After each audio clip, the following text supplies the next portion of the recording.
O Short Siamu é uma daquelas aeronaves em que a feiura é o menor dos problemas. Era lenta, estranha e realmente perigosa.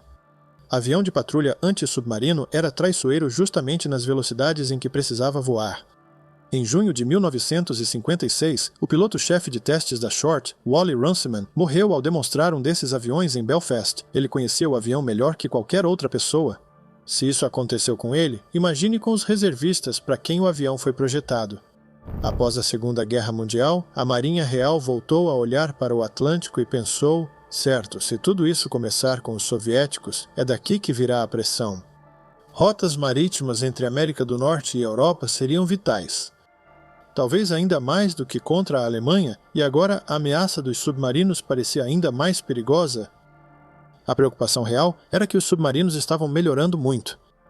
Os U-boats diesel-elétricos alemães já indicavam o futuro no final da guerra. Foi um daqueles projetos que fez todo mundo prestar atenção, porque de repente você estava olhando para um submarino que era mais rápido debaixo d'água, mais silencioso e muito mais difícil de encontrar. Os soviéticos obtiveram essa tecnologia e começaram a desenvolvê-la, permitindo à Marinha Real perceber a direção dos acontecimentos.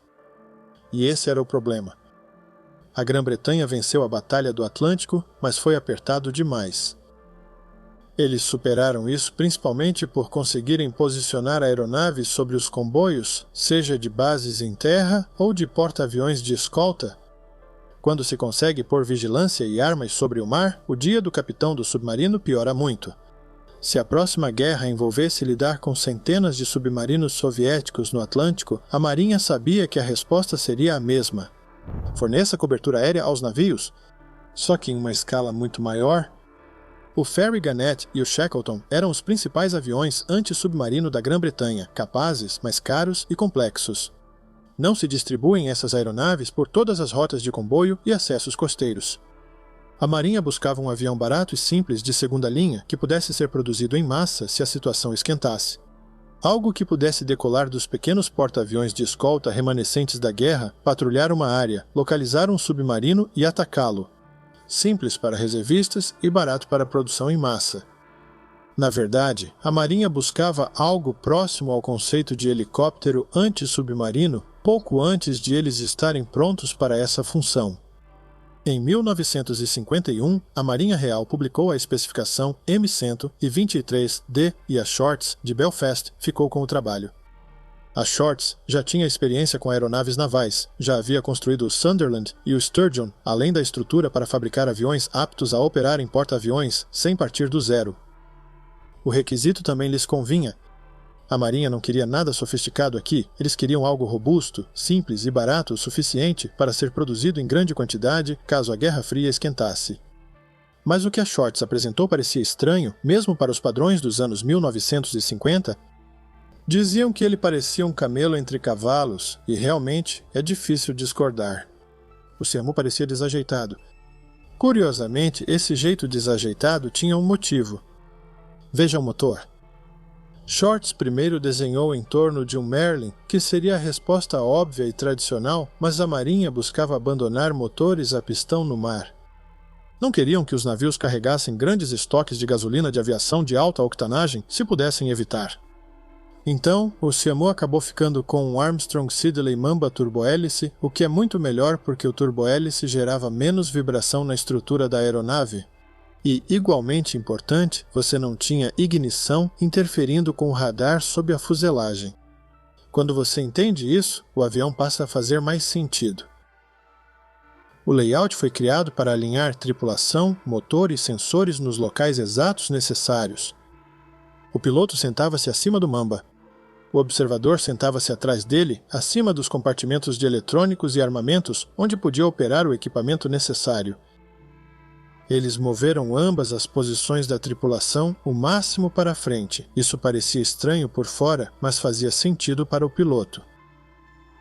Para pousar em um convés pequeno de porta-aviões, é importante ter boa visibilidade para baixo. Ao buscar contatos de superfície, também é essencial que os dois tripulantes olhem para frente e para baixo, e não fiquem no meio da fuselagem.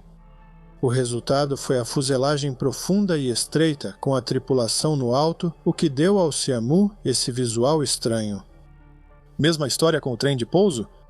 Possuía trem de pouso fixo e roda de cauda, já considerados ultrapassados na época. Mas havia um motivo para isso.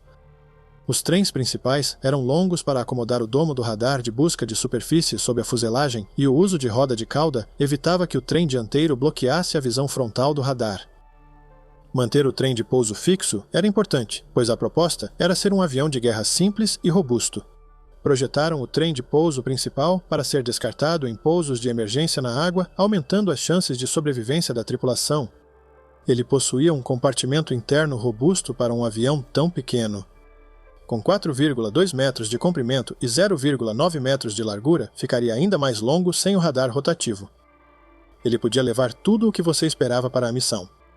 Um torpedo, cargas de profundidade, sonoboias e foguetes sob as asas. As asas se dobravam porque o avião foi feito para operar em porta-aviões de escolta, não nos espaçosos convéses dos porta-aviões de frota. Até a cauda era incomum por motivos práticos. O estabilizador alto na deriva exigiu que o leme fosse dividido ao redor dele. O SMU não era rápido, atingindo no máximo cerca de 380 km por hora, mas velocidade não era o objetivo. O que importava era que ele podia permanecer sobre uma área de patrulha por cerca de 4 horas em baixas velocidades, o que era perfeitamente útil para o trabalho de escolta de comboios. Ele também tinha o desempenho em baixa velocidade que a Marinha valorizava. A velocidade de stall era cerca de 50 nós, precisava de metade da potência para voar e a decolagem podia ser de 150 metros em boas condições. Para algo que decolaria de um pequeno convés de porta-aviões de escolta sem muito vento, esses eram os números que você queria ver. O primeiro protótipo voou em agosto de 1953, e depois disso, a Shorts o levou para shows aéreos e turnês de vendas por toda a Europa, tentando mostrar que essa pequena máquina antissubmarino de aparência estranha tinha realmente um lugar no mundo do pós-guerra. Em 1955, o SEAMU parecia ter um futuro. Foram feitos pedidos para 60 aviões, 30 para a Força Aérea Real e 30 para a Marinha Real. O plano da Marinha era entregá-lo à Reserva Naval Voluntária da Marinha Real como substituto dos seus antigos Avengers. Então, no papel, essa coisa tinha uma função, tinha compradores e tinha um destino. Mas o mundo já se afastava do tipo de guerra para o qual o SIMU fora criado. Com a chegada das armas termonucleares, a mentalidade de defesa mudou rapidamente. De repente, a suposição era de que a próxima grande guerra seria curta, violenta e decidida em nível nuclear, não por meio de uma longa batalha no Atlântico com escoltas de comboio e esquadrões de reserva voando em patrulhas anti-submarino por meses a fio. Era nessa direção que a Grã-Bretanha estava indo, e o Livro Branco de Defesa de 1957 praticamente fechou a porta para a antiga ideia de mobilização convencional em massa. Então o SEAMU acabou sendo pego nessa mudança. A Força Aérea Real cancelou seu pedido em 1956. Então, a Marinha Real dissolveu os esquadrões da Reserva Voluntária no ano seguinte, o que basicamente tirou o chão de todo o programa. Isso deixou o SEAMU sem um lugar próprio. Foram construídos 24 e foi isso. Muitos nunca tiveram uma vida de verdade. Muitos foram sucateados e alguns seguem em Belfast aguardando entregas que nunca virão. Sinceramente, esse pode ter sido o desfecho mais sortudo possível para o avião, já que estava claro que havia um sério problema de controle. A resposta dos ailerons e profundor em baixa velocidade era ruim. Os controles eram desarmonizados e muito sensíveis, fazendo com que os comandos do piloto não produzissem o que ele esperava, quando esperava. A Shorts tentou resolver isso no desenvolvimento com várias soluções aerodinâmicas paliativas. Adicionaram slats fixos na borda de ataque, fendas nos flaps, retrabalharam os ailerons e instalaram slats perto das raízes do estabilizador horizontal. Ficou claro que buscavam corrigir um problema persistente. O problema era que o SEAMU começava a perder a estabilidade justamente onde deveria operar. Ele trabalhava em baixa velocidade. Esse deveria ser um avião capaz de patrulhar sobre um comboio, voar devagar, manter-se estável, permitir que a tripulação cumprisse a missão e operar em pequenos convéses e pistas irregulares sem problemas. Porém, era em baixa velocidade que ele podia começar a ficar traiçoeiro. Descrições da época usam a palavra violento, e essa é uma daquelas palavras que já dizem tudo de imediato. Pilotos não usam essa palavra à toa, e isso coloca a morte de Runciman em seu devido contexto. Durante uma apresentação em Sydenham, em junho de 1956, ele tentou um looping, perdeu sustentação e morreu. Um acidente isolado não diz tudo sobre um avião, mas neste caso, ele se encaixou bem demais no padrão mais amplo. Se o homem que mais conhecia o aparelho pôde perdê-lo durante uma demonstração, entregar isso para equipes de reserva em tempo parcial e esperar que eles o operassem a partir de pequenos porta-aviões em condições adversas no Atlântico Norte seria procurar problema. Então é isso para o vídeo de hoje. Não se esqueça de curtir, se inscrever e ativar o sininho das notificações. Isso nos ajuda bastante.